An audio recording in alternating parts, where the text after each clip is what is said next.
Hey guys, it's Tim and this is Wrestling Unlimited. So the Vince McMahon Janel Grant stuff is still ongoing and it's currently on a stay right now till December. With that, it looks like Janel Grant's side is trying to build their case and maybe even find some witnesses that can testify for them, yet some that they may have found are still under NDAs to WWE, and they've sent a letter to top WWE and TKO officials basically asking for those NDAs to be released. Now, they did release a statement on all of this today. I'm not going to read the whole thing here in this video. You can find it on our website, pwunlimited.co, but it reads as follows. Attorneys for Janel Grant, former WWE employee and sexual assault survivor, demand WWE and Endeavor release ex-employees from NDAs. WWE continues to protect former CEO Vince McMahon and John Laurinaitis by silencing survivors of sexual abuse, harassment, and workplace violence. Yesterday, Ann Callis, attorney for Janel Grant, sent a letter to attorneys for WWE President Nick Khan, WWE Chief Content Officer Paul Triple H Levesque, and Endeavor CEO Ari Emanuel, WWE's parent company, calling on company leadership to waive WWE's non-disclosure agreements to allow former and current employees and wrestlers and contractors to speak about sexual misconduct, sexual assault, harassment, workplace aggression, and the toxic culture at WWE.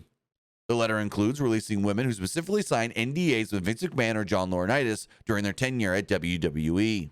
Gauss explains in the letter that by enforcing strict NDAs, McMahon and WWE are preventing former employees from speaking openly about their abuse, subjecting them to further emotional harm caused by the ongoing threat of litigation, and allowing abuse to continue at WWE unchecked. Specifically, she writes, quote, WWE cannot move on from its solid past while its victims remain silenced.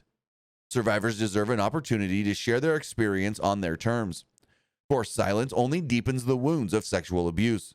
Survivors are re-victimized every time they are muzzled and forced to live in fear of attack from a multi-billion-dollar business that can hire an army of lawyers to bury them in legal fees if they speak the truth.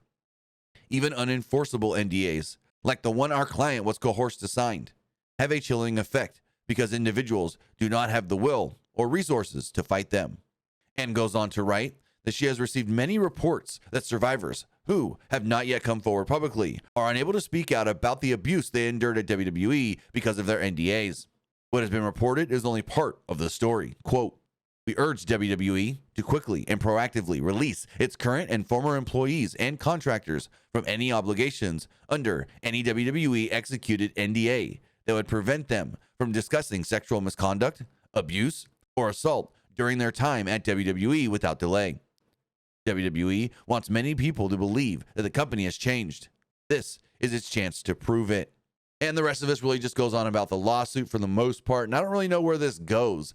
Like, it's not in WWE's favor, to be completely honest, to release the NDAs, because then that's going to open a whole other can of worms. Who knows what's going to happen, who's going to speak, and who's going to say what. So I get where they're coming from. Hey, you want to say that the company is different now that Vince is gone? We'll release the NDAs and don't be muzzling people as they stated in this release. But at the same time, I can see why they don't want to do it, because then that's going to, like I said, have more people coming out and saying things that they probably don't want said. So with that, we will continue to follow the story very, very closely. And if we do hear anything further, we'll have it for you right here. Wrestling Unlimited.